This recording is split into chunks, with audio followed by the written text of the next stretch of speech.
Dan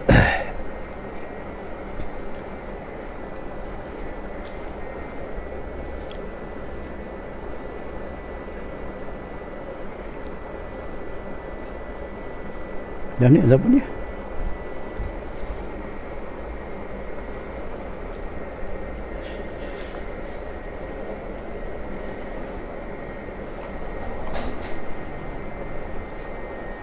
Bismillahirrahmanirrahim. Alhamdulillahi rabbil alamin. Wassalatu wassalamu ala asrafil mursalin Sayyidina wa maulana Muhammad wa ala alihi wa sahbihi ajma'in. Qala rabbi israh li sadri wa yassir li amri wahlul 'uqdatam min lisani yafqahu qawli. Allahumma iftah 'alaina futuhal 'arifin. Tutup pintu tu dulu. Suara nak kuat masuk ni. Ganggu.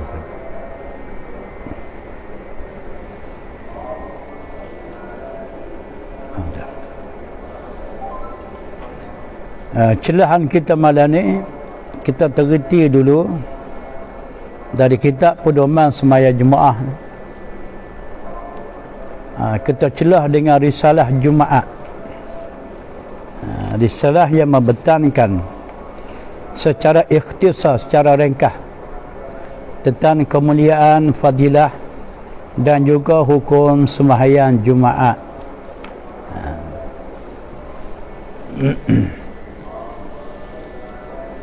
Permasalahan berkait dengan Jumaat.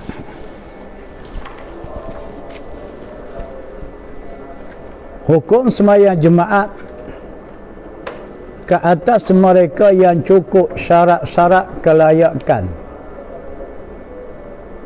yakni syarat yang wajib baginya Jumaat. Maksud syarat kelayakan tu syarat yang mewajibkan ke atasnya Jumaat adalah fardu ain baginya. Hukumnya fardu ain.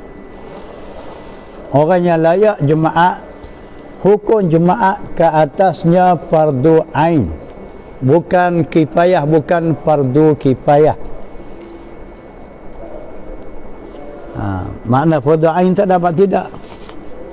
Setiap orang yang layak Jumaat, antara lain lagi selaku ahli Jumaat, kena pergi Jumaat, kecuali ada keuzuran yang membolehkan ia tidak mengapa tak Jumaat, itu lain bicara. Maka fardu ain itu tetap, yakni wajib.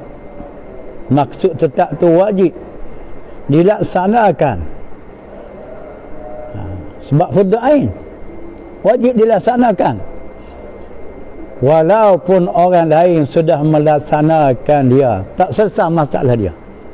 Kalau perkara tu dikatakan fardu ain, walaupun orang lain sudah kerja dah perkara tu, sedangkan dia tidak buat lagi, dia tidak laksana lagi, tidak terangkat tuntutan wajib ke atasnya. Sembahyang Jumaat ni fardu ain bagi orang yang layak Jumaat, walaupun orang lain sudah pergi Jumaat, dia tidak selesai, tidak terangkat hukum fardu Jumaat ke atas orang yang tak pergi. Jadi kalau kita tak ambil faham tak, kata-kata dah ada Jumaat dah 5 orang di masjid, 7 orang masjid tu, kita tak pergi, relax. Kita yang tak pergi pun dosa juga. Dosa macam mana? Yalah, tak boleh pergi. Sebab apa? Sebab musim Covid. Tu lain dah. Kata mereka tak boleh nak ramah. Jadi kalau tidak ada sebab-sebab yang munasabah, tak boleh. Kena pergi juga. Tapi dah katanya ada sebab munasabah. Tu terpulang lah. Bersalahan fardu kifayah sudah memada dengan dilaksana akan dia oleh orang lain, itu fardu kifayah. Beza kedudukan fardu ain dengan fardu kifayah, jangan bertukar. Dengan itu, jika ada yang melaksanakan jemaah dengan bilangan-bilangan tertentu. Tetapi mereka yang wajib atasnya Jumaat tidak dilaksanakan, tidak melaksanakan, dia tak hadir Jumaat, sedangkan dia itu wajib, maka tetap ianya berdosa jika tidak ada sebab yang munasabah, yakni keuzuran yang meninggal Jumaat. Kalau ada keuzuran yang boleh tidak Jumaat, tak apalah. Bagaimana hari ni dikatanya sebab tak boleh ramah tu, sebab takut berjangkit penyakit COVID ni, maka lalu datang, boleh datang dengan bilangan yang tertentu, yang 40 orang, yang bawah 40 orang. Kerana suasana jemaah masjid kena ada penjarakan 1 meter seorang, bukan 10 meter, 1 meter jarak. Jadi kalau masjid 1 meter, kalau 6 orang masih luas lagi. Takkan Mesora tu besar tu purung kelapa, masih 8 lagi. Mengapa dia hak 6 orang? Wallahu a'lamu bis-shawab. Kalau dihadiri, walaupun jarak 1 meter setiap orang pun masih ramai lagi. Ramai lagi boleh. Kalau kita kata tak bolehlah sembahyang dalam seorang masjid ni, takutnya terbang kuman-kuman COVID daripada seorang kepada orang lain sebab suasana tempat tertutup, boleh kita pindah, didirikan jemaah tempat yang terbuka seperti di Padang. Padang kanak-kanak ke, kalau tak ada padang bola pun takkanlah taman tu langsung tak ada padang, tempat terbuka Padang. Panahlah, ikhtiarlah pasang khemah dah nah. Lepas tu nak letak mimbar di mana, punya fikiran punya tak menepat tu dah. Kalau melarat fikir siapa kena ada mimbar ni buat jemaah ni, berat dah ni. Ni tak ngaji bab jemaah ni. Bawa meja sebutir pun cukup, kerusi plastik tu cukup lah. Lepas tu cantahlah dahan-dahan kayu buat tongkat, syaratnya suci lah.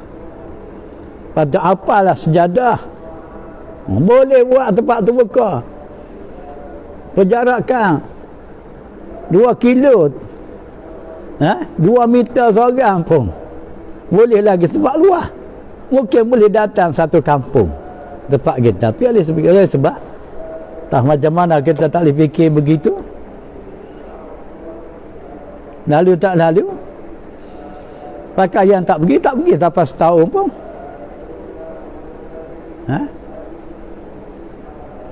Ini mengikut kepala saya lah, kepala tak sama dah. Walaupun kepala pula zaman muda rambutnya hitam, zaman tua rambutnya putih. Fikiran tu masih, ini fikiran bodoh saya, fikiran ilmu tak tangga mana. Kita takutnya ialah benda ni bukan benda main-main, benda melaksanakan kewajipan agama yang diwajib, lebih berat lagi daripada kewajipan yang diwajib oleh hukum manusia. Jadi kita hari ni kalau dihukum oleh manusia katanya wajib, kita tetap akuh, tetap taat dan patuh. Tapi kalau hukum daripada Khaliqul Alam, Tuhan pencipta alam, kata wajib, kadang-kadang kita boleh cari jalan keluar. Akhir-akhir sudah jadi tak wajib. Kita takut jadi gitu tak nak? Takut jadi gitu. Kalau dia kata tak boleh beripun dalam bangunan lebih pada 6 orang, lebih pada 40 orang. Kalau kita pergi ke pasar raya NSK tu, ratus orang. Itu bangunan tu bukan padang bola, boleh beripun pula. Itulah dia nak masuk dalam pasar raya tu, dia cek suhu. Dan nak masuk masjid pun cek suhu juga. Kalau kita kedai semayang daripada bola pun kita kena buat sistem cek suhu, pakai mask. Buat sama lah. Pokok pakai nak fikir biar sampai orang yang diwajib jemaah dapat melaksana. Ini bukan kerja main-main. Kalau kewajipan agama jadi wajib, kita tidak tunai. Sedangkan benda tu boleh kita tunai. Seolah-olah gaya hidup menempah kedatangan musibah bala dari Allah. Jangan main-main dah. Jangan main-main.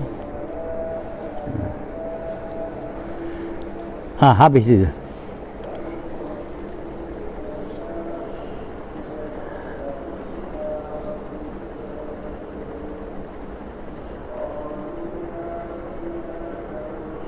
Ulangi dengan itu. Balik semula. Dengan itu, jika ada yang melaksana jemaah dengan bilangan-bilangan tertentu, tetapi mereka yang wajib atasnya jemaah tidak dilaksanakan, maka tetap ia berdosa jika tidak ada sebab yang munasabah. Kalau ada sebab munasabah, mana seperti yakni uzur yang meninggalkan jemaah. Makna kata sebab munasabah ni keuzuran, kebenaran dia boleh tidak jemaah. Nak tahu keuzuran dia boleh meninggal jemaah, tengok dalam bab keuzuran meninggal sembahyang jemaah di sana. Uzur jemaah dikira uzur dah jemaah. Dari kitab kita baca tu ada di situ. Dihuraikan satu persatu daripada keuzuran jemaah, termasuklah jemaah. Pada akhir kitab yang kita dah baca tu, kitab pedoman sembahyang jemaah. Seterusnya, bagaimana hadis man tarakal jum'ata min ghairi uzrin falyatasaddaq bidinarin fa illam yajid fanisfi dinarin. Hadis ni kita tak dapat riwayat. Cuma kita nakal, kita pindah daripada kitab Sairus Salikin pada bab jemaah di sana. Maksudnya sesiapa yang meninggal sembahyang jemaah daripada ketiadaan uzur, maka bersedekahlah ia dengan qadar 1 dinar. Janganlah pula saya tak pergi jemaah, tak apalah, saya dah sedia dah standby dah duit untuk nak sedekah. Itu bukan saluran juga ni. Maka jika tidak dapat, maka dengan setengah dinar. Apa yang tertera hadis ni di dalam kitab Sairus Sadikin. Ada riwayat yang lain pula qadar 1 dirham atau setengah dirham. Itu lagi ringan anak. Selain dari hadis tersebut menyatakan kesalahan tidak melaksanakan jemaah, sabda Nabi sallallahu alaihi wasallam, man taraka salasa jum'ain tahawunan taba'allahu ala qalbihi. Maksudnya sesiapa meninggal 3 kali sembahyang jemaah, 3 kali berturut-turut tak jemaah, dengan bermudah-mudah dia ambil jalan mudah. Ambil jalan mudah. Dengan bermudah-mudah olehnya tanpa ada keuzuran. Kita hari ni kita ihtimal, kita tanggung. Hak pihak berkuasa kita menetap tali ke jemaah tu kerana keuzuran. Keuzuran penyakit COVID yang berjangkit. Nescaya orang yang tak pergi jemaah 3 kali berturut-turut tanpa keuzuran tadi dicapkan, dimenterikan hati itu. Dimenterikan, dicap oleh Allah pada hati. Tuhan gamkan hati dia. Tuhan capkan hati dia. Tuhan rubber stampkan hati dia. Manakala siapa mereka mata hati dimenteri oleh Allah, diselkan oleh Allah, ditutup oleh Tuhan. Terberatlah kita dah. Dan pada riwayat yang lain dicapkan dengan munafiki. Allahu Rabbi, betapa besarnya salah gaya hidup kita manusia kalau sampai mereka dicapkan mata hati dengan sifat munafik atas sebab tidak hadir sembahyang jemaah 3 kali berturut-turut tanpa keuzuran.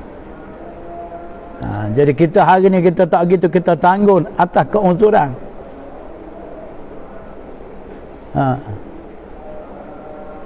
Dah pihak atasan negara buat keputusan gitu. Dak jabatan agama, kita kena akulah kita sebagai rakyat jelata. Ini saya baca mengikut saranan hukum. Bukan nak rombok apa ketetapan pihak berkuasa, tidak. Beradab kita mengaji kena ambil tahu hukum hakam tu. Selain daripada hukum meninggal jemaah tanpa uzur,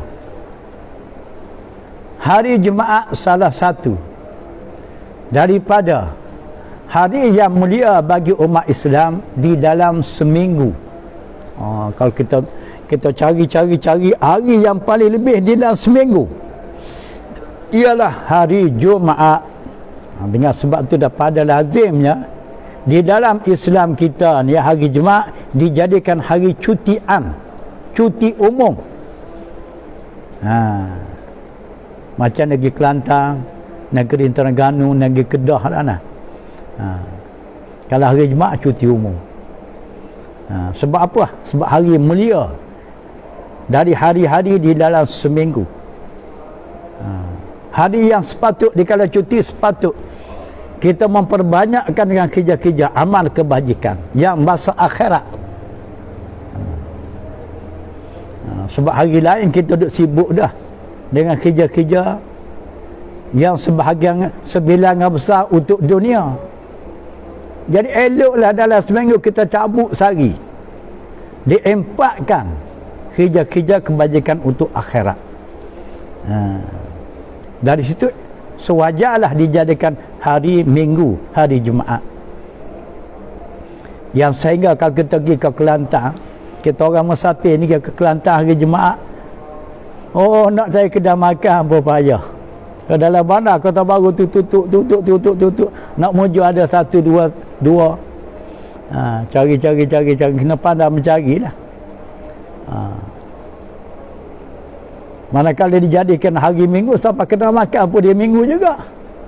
Yang menjadi susahnya kita orang musafir, orang mendatang, orang tempatan, tak apa dia ada dapur. Kita mana ada dapur duduk di kampung, di rumah, di negeri kita.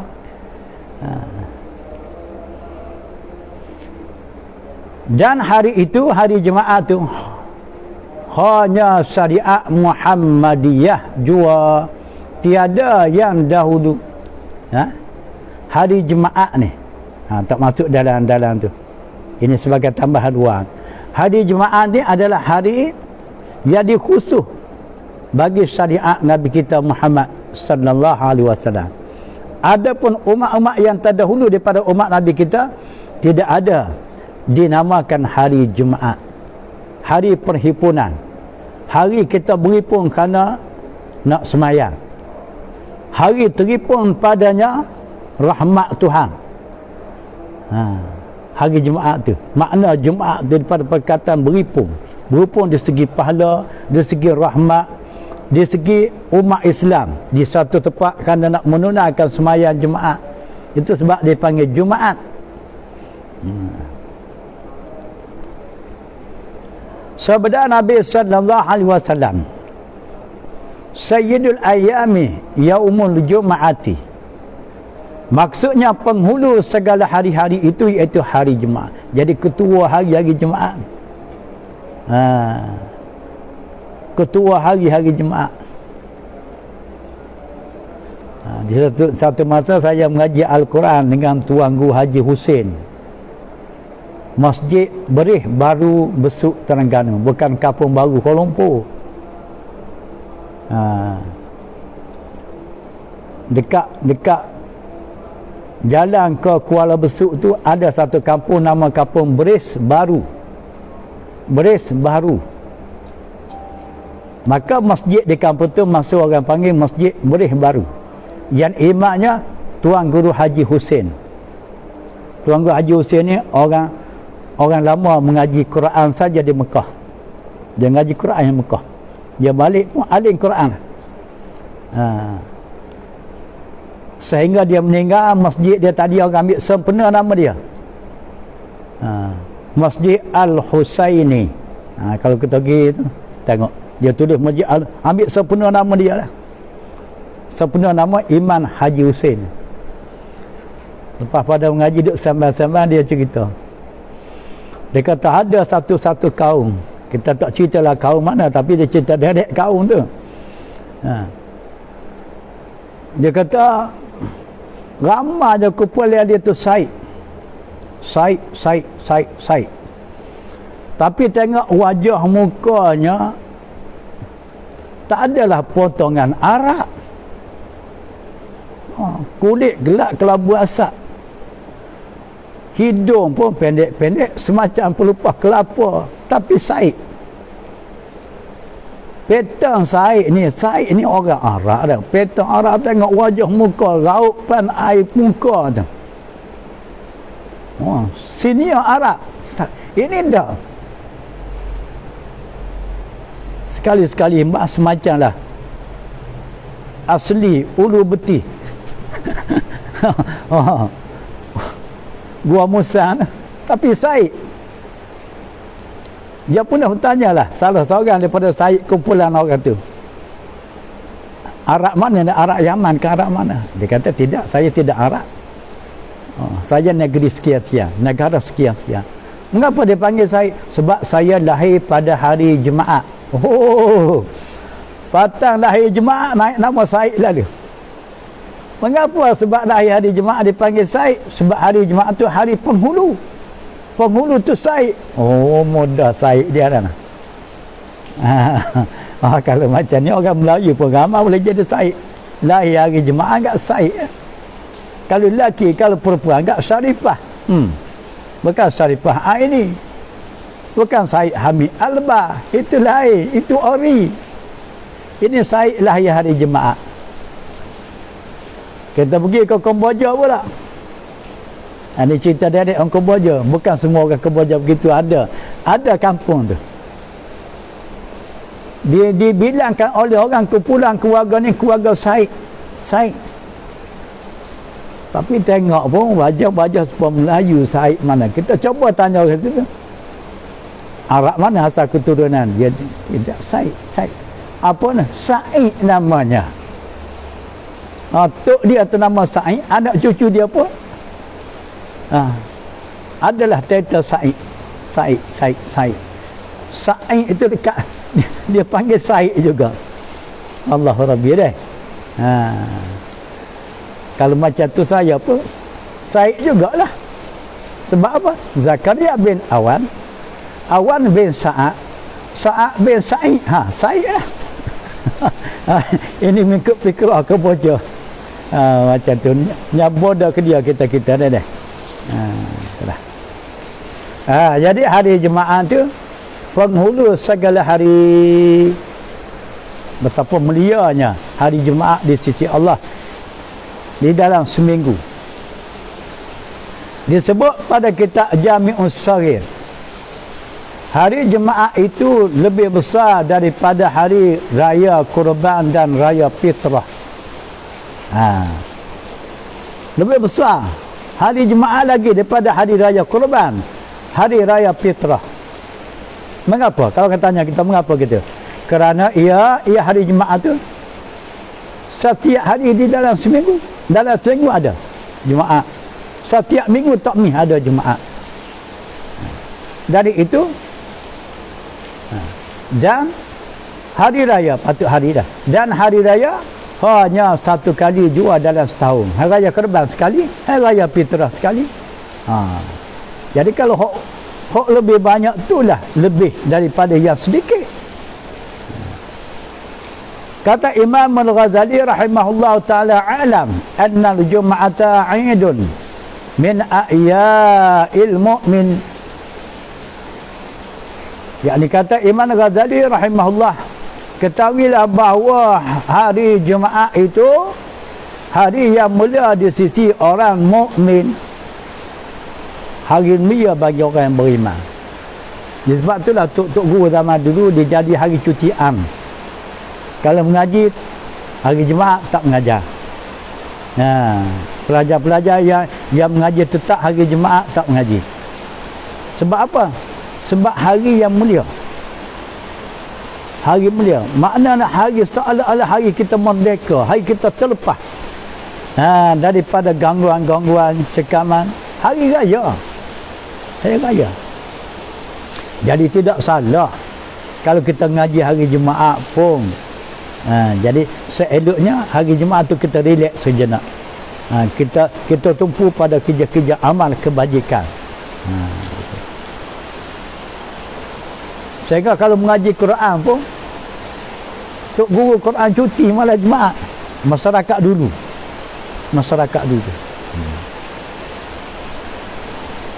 Sananya tidak menepati syarat.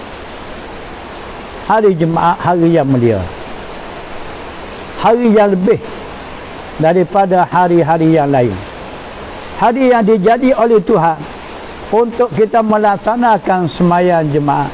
Tiba-tiba dengan sengaja, dengan tidak ada sebab yang munasabah tak datang Jumaat, suatu hal yang merugi. Ataupun datang juga Jumaat tapi pelaksanaan Jumaat itu tidak menepati hukum syarak. Di segi sembahyang ke, di segi khutbah ke, kita kata dah rugi juga. Walaupun hadir Jumaat sekalipun, antara hal yang merugikan. Jangan kata rugi ni tak ada duit je. Itu rugi bahasa dunia. Ini rugi bahasa akhirat. Bagi kita orang Islam kena ambil kira ni. Rugi bahasa akhirat ni sebab kita yakin sepenuh hati akhirat tetap wujud. Akhirat tetap ada, tetap berlaku.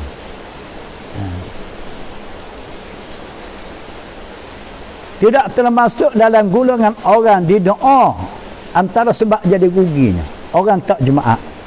Antara sebab jadi ruginya orang Jumaat dah sekalipun, tetapi pelaksanaan Jumaat tidak menepati syarat, tidak termasuk dalam golongan orang yang didoa oleh Nabi sallallahu alaihi wasallam.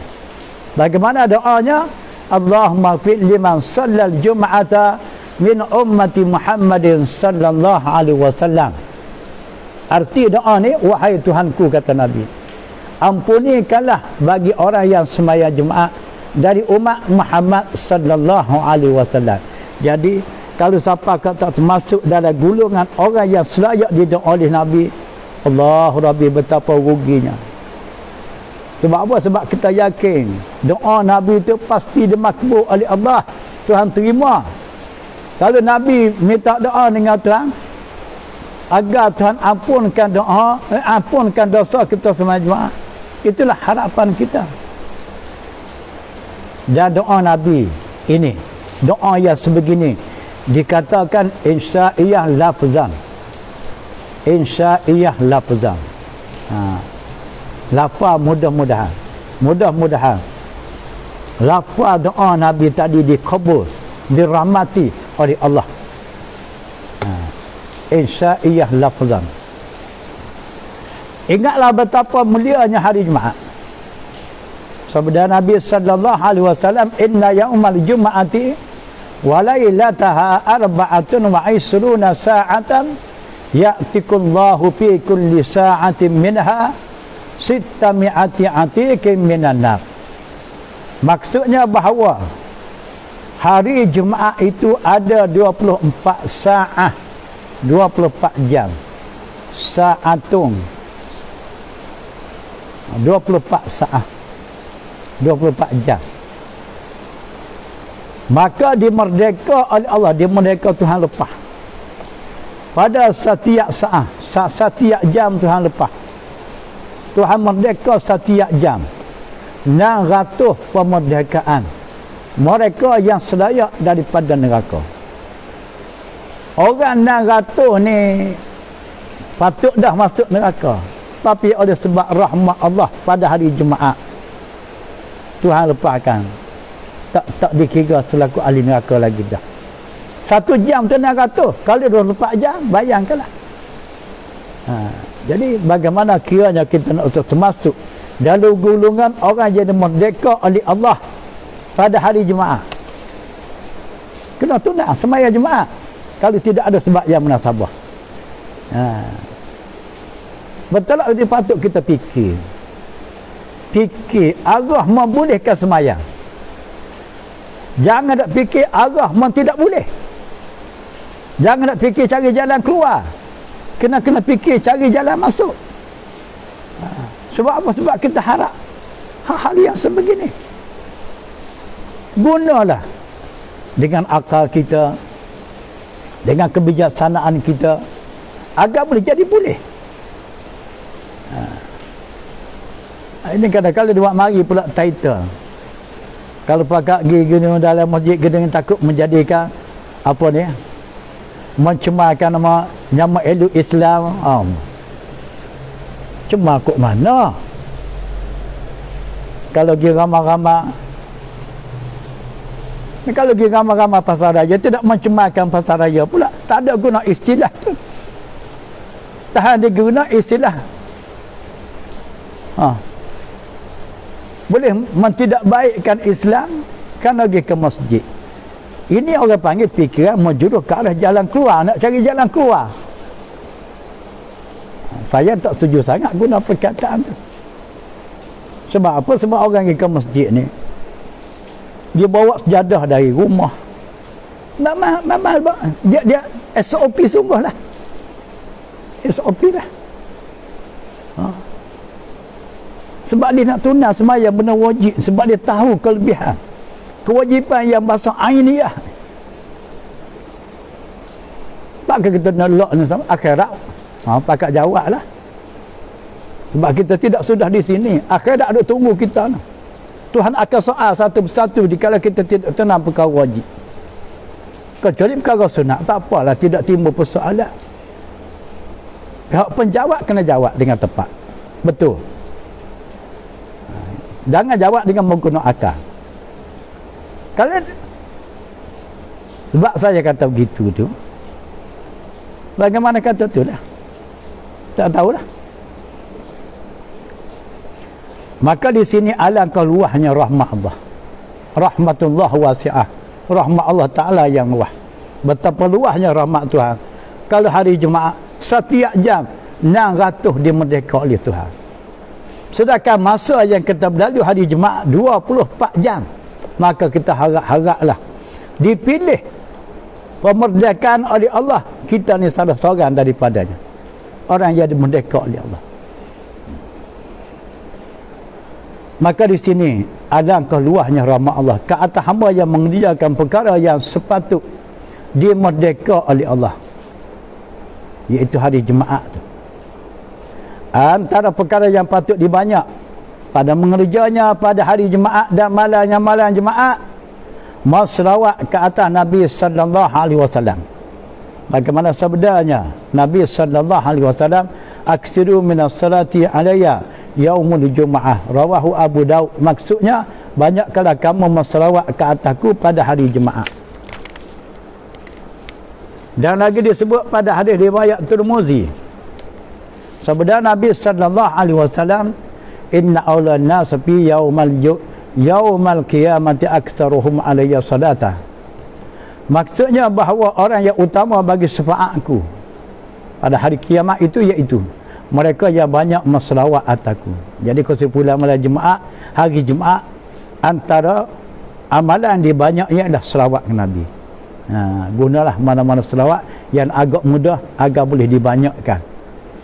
Dan antara lain lagi kelebihan hari Jumaat, sabda Nabi sallallahu alaihi wasallam, man mata yaumal jumaati aw lailataha rufi'a anhu azabal qabr. Sesiapa yang mati pada hari Jumaat atau malam Jumaat, nescaya diangkatkan daripadanya azab kubur. Dan kata Imam Ghazali rahimahullah ta'ala pada kitab Ihya Ulumuddin, sesiapa yang mati pada hari Jumaat atau malam Jumaat, nescaya ditulis baginya pahala syahid, yakni syahid akhirat. Syahid akhirat ni setidak-tidaknya diringankan azab kubur. Kalau tak akad teguh pun diringan separuh. Ketahuilah bagi jemaah itu ada dua bagi. Bagi jemaah itu ada dua bagi. Syarat yang wajib jemaah. Ada dua. Ketahuilah bagi jemaah itu ada baginya syarat wajib jemaah 7 perkara. Jemaah ni ada syarat wajib. Bilangan syarat wajib jemaah 7 perkara. Kemudian yang kedua pula syarat sah jemaah. 6 perkara. Ni kena faham molek ni. Bagi jemaah ada 2 syarat. Syarat wajib, syarat sah. Syarat wajib 7 perkara, syarat sah 6 perkara. Bagi setiap orang yang wajib jemaah padanya perlu faham kedua-dua syarat ni. Syarat wajib berapa bilangan, apa jenis. Syarat sah berapa bilangan, apa jenis. Kena tahu satu persatu. Mudah-mudahan kalau dikala dia tahu pelaksanaan jemaah itu tidaklah secara terikut-ikut bagaimana berlaku di kalangan kita pada hari ini. Kadang-kadang secara terikut-ikut. Jemaah buat tak tahu hujung jatuh dah. Kepala ekor tak tahu mana. Sedangkan mengambil faham dalam hayat sebegini masih lagi terada di dalam ruang lingkup fardu ain. Perkara yang wajib diketahui oleh setiap individu yang wajib ke atasnya jemaah. Itu makna fardu ain. Pelajaran fardu ain. Syarat wajib jemaah 7 perkara bagaimana berikut. Akan datang kita terus. Syarat wajib jemaah yang 7 perkara. Habis itu kita masuk pula syarat sah jemaah pula 6 perkara. Kena ambil tahu satu-satu. Wallahu a'lam.